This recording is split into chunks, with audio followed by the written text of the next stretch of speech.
네, 안녕하세요. 쌍둥이 파파입니다. 오늘은 마지막 오세여의 놀이치료 과정에 대한 논문 마지막 파트입니다. 이론적 배경과 사례 개념화 놀이치료 과정에서 4회기까지는 저번 시간에 이제 살펴봤고요. 오늘은 이제 놀이치료 과정에서 마지막 회기, 이제 중간하고 말기 부분하고, 상호작용 부분과 논의와 제어한 부분을 이야기해보자고 합니다. 일단 다시 한번 살펴볼 거는 치료자의 반응과 역할입니다.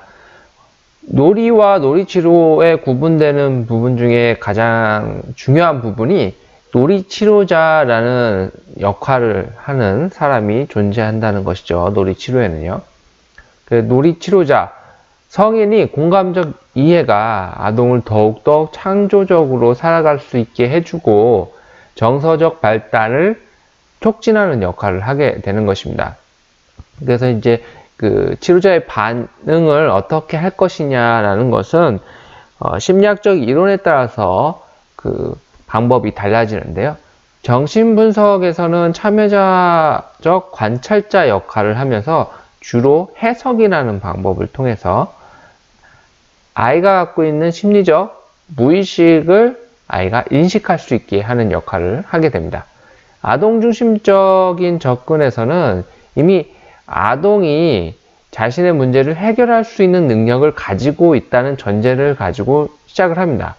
그렇기 때문에 아이에게 공감과 수용, 그 다음에 치료자가 일치된 모습을 보여줬을 때 가장 효과적으로 아동이 정서 발달을 시킨다라는 이야기를 하고 있는 것이 아동중심적 접근 방법입니다. 그래서 치료자는 적극적인 태도와 민감성, 그리고 적극적이고 민감한 반응적 태도가 필요하다라고 이야기를 하고 있고요.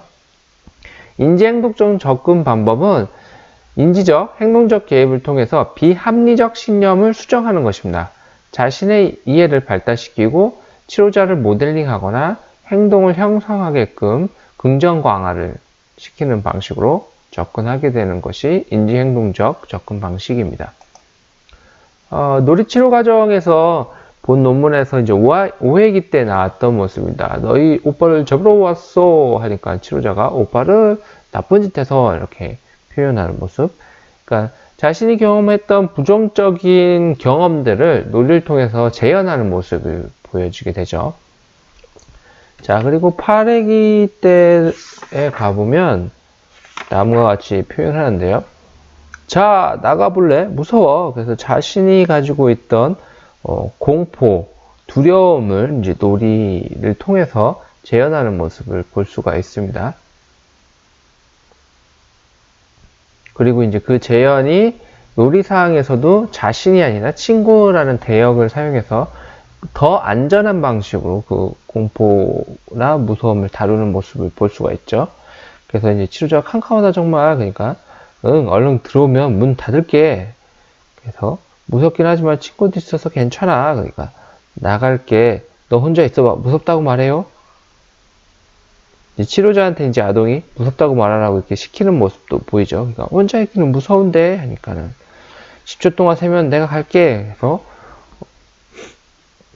무서움을 다루면서도 안전한 형식으로 다뤄지는 모습을 볼 수가 있습니다. 그 다음에 이제 10회기 때에 나오는 부분인데요.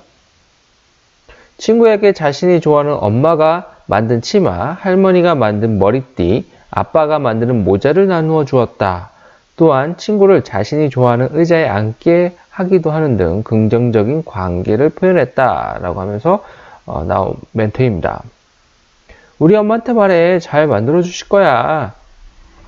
저도 치마 만들어 주세요. 안 된다고 하면 안 되지. 돼. 이렇게 표현하는 모습이 나왔다 라고 보여지고 있습니다.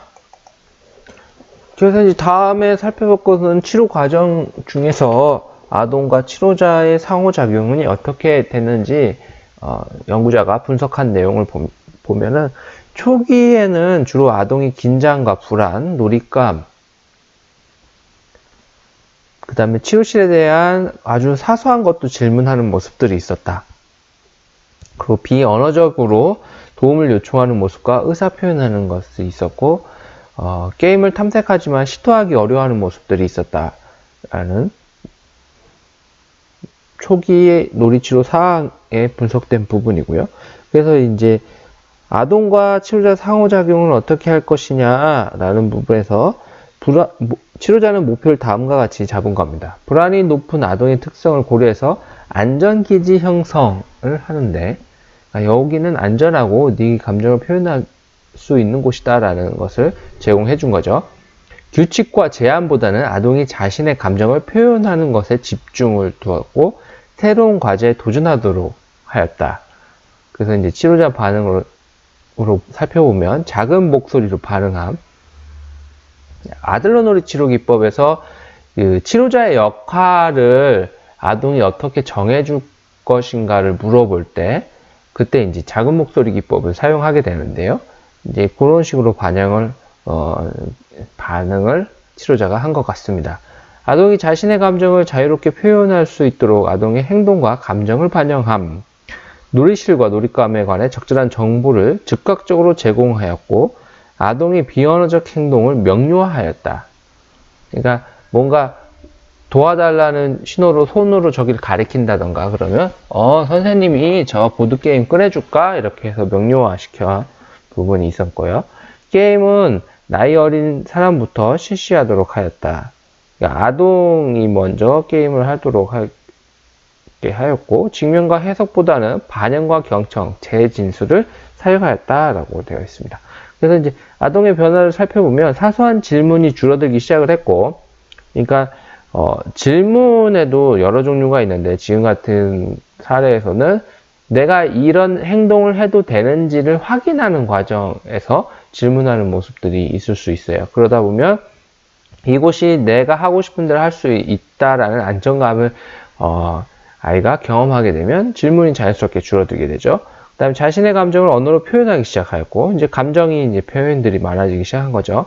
치료자와 라포 관계 형성, 치료적 관계를 형성하였다. 그래서 이제 중기로 넘어가게 되면요. 이제 중기 때는 자신이 이미 알고 있는 것들도 때때로 질문하는 모습, 아직까지는 또 질문하는 모습이 있네요. 분노, 슬픔, 속상함, 기쁨, 즐거움과 같은 다양한 감정들이 표현되기 시작했고 가족관계나 친구관계에서 갈등을 나타내는 모습들이 나왔고 감정과 행동을 불일치하는 모습들이 보였다. 그러니까 감정은 슬퍼 보이는데 행동에서는 즐거운 모습을 보인다던가 이제 그런 불일치된 모습이 보였던 것 같습니다. 그 다음에 부적절한 방식으로 타인과의 관계를 맺기를 시도하는 모습들이 보였다. 그 다음에 게임에 적극적으로 참여하거나 높은 긴장감을 보이고 재도전을 어려우며 전략을 세우기 힘들어했다. 그래서 이제 치료자 목표는 다음과 같이 잡은 것 같습니다. 아동이 스스로 선택하고 결정하는 데 중점을 두었고 적극적으로 개입을 하였고 대안 방법을 모색하고 실천해 볼 수 있도록 하였다. 네. 그래서 이제 치료자 반응을 살펴보면 아동이 질문에 바로 대답하지 않고 아동이 생각해 볼 수 있는 시간을 주면서 천천히 대답하였다. 아동이 스스로 뭔가 결정하고 뭔가 생각하고 자기가 원하는 방식대로 할 수 있도록 이제 그 시간 간격을 둔 거죠. 아동이 표현한 감정들을 반영하고 재진술하고 공감하였다. 감정과 행동에 불일치한 아동의 모습에 대해 아동이 직면하도록 반응하였다. 너는 지금 기쁘다고 하는데 표정은 슬퍼 보인다. 뭐 이런 식의 직면들을 사용한 것 같습니다. 아동이 새로운 시각으로 문제를 볼 수 있도록 개방적 질문, 해석을 사용하였다. 아동이 긴장을 이완하고 새로운 전략을 도울 수 있도록 자기 노출을 통해 모델링을 보여줬다. 그래서 이제 치료자의 경험들을 놀이치료 상황에서 이제 보여준 것 같습니다. 그랬더니 아동의 변화를 보니까 아동이 자신의 행동을 인식하기 시작하였고 새로운 대안 방안들을 스스로 만들기 시작하였다. 부정적인 감정을 정화하고 긍정적인 정서를 느끼기 시작하였고 게임 놀이 과정에서 어려움을 참고 재시도하는 모습들이 보이기 시작했다. 그래서 이제 종결 단계에 가니까 아동의 반응을 봤을 때 아동이 스스로 결정하고 자신의 의견을 적극적으로 표현하기 시작했고 긍정적인 감정들을 표현하기 시작을 했다. 그래서 치료자 반응은 치료자가 느끼는 감정을 즉시성을 활용해서 전달하였다. 그러니까 아동하고 치료 관계에서 느끼는 그 감정을 그 상황에서 바로 표현해주는 부분들. 예를 들어서 아동이 뭐 풍선을 뻥 터뜨렸다고 하면 아유 깜짝이야 해가지고 그 감정들을 바로 전달해주는 모습들을 이제 치료자 반응으로 한 것입니다. 아동이 긍정적인 감정 표현을 반영하여 긍정적인 감정들이 촉진되고 종결 후에도 유지될 수 있도록 아동이 자신의 변화한 모습을 대화로 나누었다.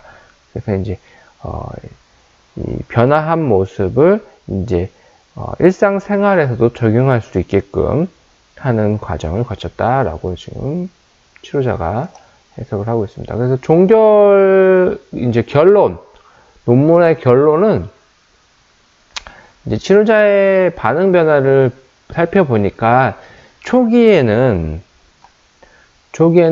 반영, 재진술, 경청의 비율이 높았다. 그래서 이제 초기 단계에서 반영이 81에 총 치료자 반응에서 37.2%에 해당이 됐고요. 재진술이 45에 20.6%, 경청이 42에 19.3%에 해당이 돼서 이제 반영과 재진술, 경청의 비용이 높았다. 그리고 이제 다른 논문과 사례를 비교하면서 다른 논문에 나왔던 결과하고 반응하고 유사하게 나타났다라고 이제 다시 교차 검증을 하는 모습을 논문에서 볼 수가 있고요. 이제 중기 단계에서는 직면 해석의 빈도가 이제 조금씩 생겨나기 시작을 했다. 하지만 이제 전체 반응 비중으로 봤을 때는 낮은 부분이었고, 이제 그 치료자의 해석이나 방어, 저항을 보일 수 있기 때문에 그런 것들이 어떤 직면이나 해석이 상담 과정에서 부정적인 영향을 끼칠 수 있는 부분들도 있거든요. 그래서 이제 오히려 개방적인 질문이나 자기 노출, 자기 개방 등의 반응들을 높여가면서 자신의 사례에서도 치료자의 반응의 모습이 보였다. 그리고선 이제 놀이치료 과정에서 사회극 놀이 위주로 어떤 직접적으로 언어로 전달하기보다는 놀이를 통해서 전달하는 모습들이 분석이 되었다라고 보여줍니다. 그리고 이제 종결 단계를 가게 되니까 개방적 질문이라든가 자기 노출이 줄어들기 시작을 하였고, 그 다음에 이제 이 즉시성이 증가하기 시작했다. 그래서 즉시성 같은 경우는 이제 그 놀이 상황에서 치료자의 그 느끼는 아동하고의 관계에서 느끼는 감정을 그대로 이제 반영해주는 부분이거든요. 만약에 아동이 막 화난 표현하면은 와 지금 네가 그러니까 선생님도 막 화가 나는 것 같아 같은 반응들인데, 이런 것들은 초기 단계에서는 전혀 나타나지 않았지만 중기와 종결 단계에서 다소 증가하는 모습들이 보였다. 이게 이제 일단 직시성 같은 경우도 아동과의 충분한 라포 관계의 형성이 되어 있을 때, 그때 이제 직시성이라는 것을 사용했을 때, 나도 이렇게 느끼지만 타인도 저렇게 느끼는구나, 어른도 저렇게 느끼는구나를 알 수가 있고요. 아니면, 이제 치료자 모델링이 잘 되다 보면, 나만 이렇게 느끼는 것이 아니라 선생님도 저렇게 느끼는구나. 그래서 내가 느끼는 이 불쾌한 감정, 부정적인 감정이 나쁜 것은 아니구나 라는 것을 경험할 수 있는 기회가 됩니다. 근데 이제 이게 어떤 라포 관계가 형성이 되어 있지 않은 상황에서 사용하게 되면 그 경우에 따라서는 그 직시성이라는 것이 오히려 아동이 경험하기에는 나를 혼낸다, 아니면은 내가 뭐 잘못했나, 내가 뭐 이런 식으로 받아들일 수도 있거든요. 그래서 이제 본 논문에서도 이런 즉시성이 종결 중기, 종결 후반부터로 점차적으로 증가한 모습들이 분석됐다라고 이야기를 하고 있습니다.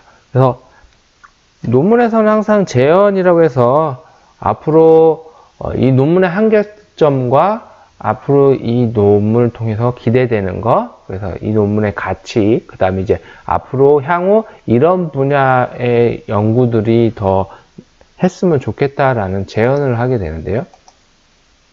본 논문에서는 이제 5가지를 이야기를 하고 있습니다. 일단은 단일 사례라는 점, 본 논문 자체가 치료자, 아동과 치료자의 반응 분석을 했지만 단일 사례로 했다는 점에서 일반화하기에는 좀 어려운 부분이 있다.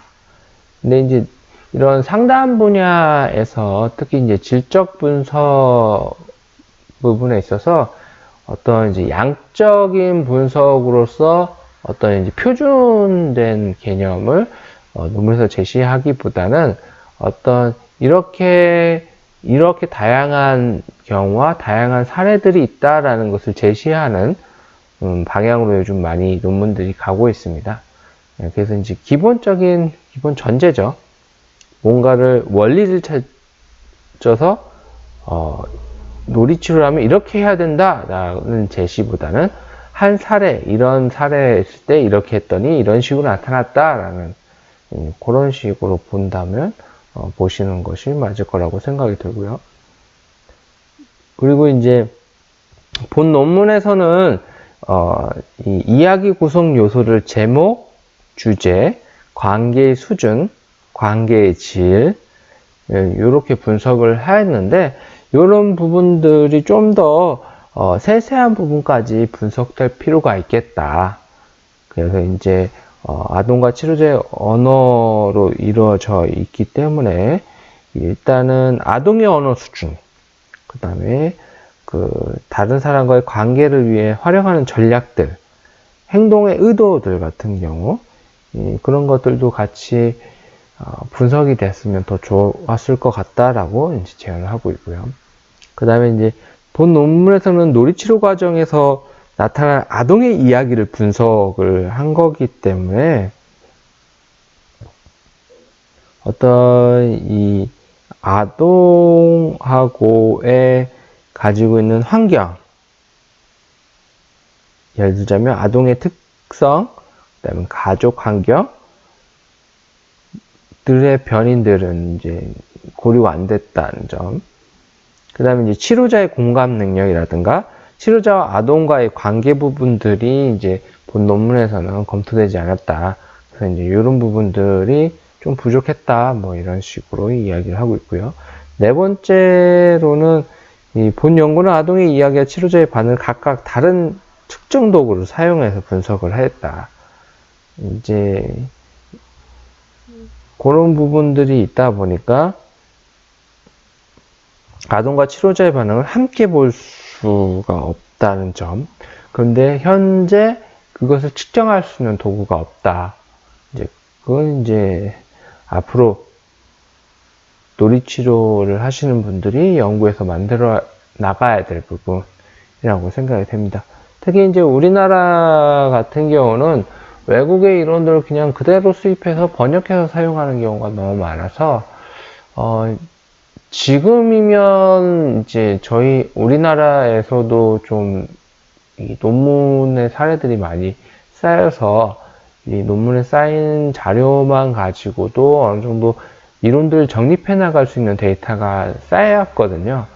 그럼에도 불구하고 아직까지는 어떤 우리나라의 특성에 맞는 이론을 내놓기보다는 외국의 이론들을 계속 전달하는 수준에만 있는 게 조금 안타까운 현실이긴 합니다. 그 다음에 5번째에서는 본 논문에서는 이제 아동중심 놀이치료 기법을 사용하였다라고 하고 있는데 현장에 많은 치료자들이 다양한 이론들을 절충하여서 놀이치료를 실시를 하고 있다. 네, 그렇기 때문에 이제 다른 이론들에 대한 어떤 놀이치료의 효과성 검증들이 할 필요가 있고 지금보다 좀 더 놀이치료 연구가 활발해졌으면 좋겠다라고 이렇게 제언을 하고 있습니다. 아, 이건 왜 나오냐? 네, 이상 여기까지 해서 장장의 시간을 거쳐서 5세 여아의 놀이치료 과정, 아동의 이야기와 치료자의 반응 분석 논문을 살펴봤습니다. 감사합니다.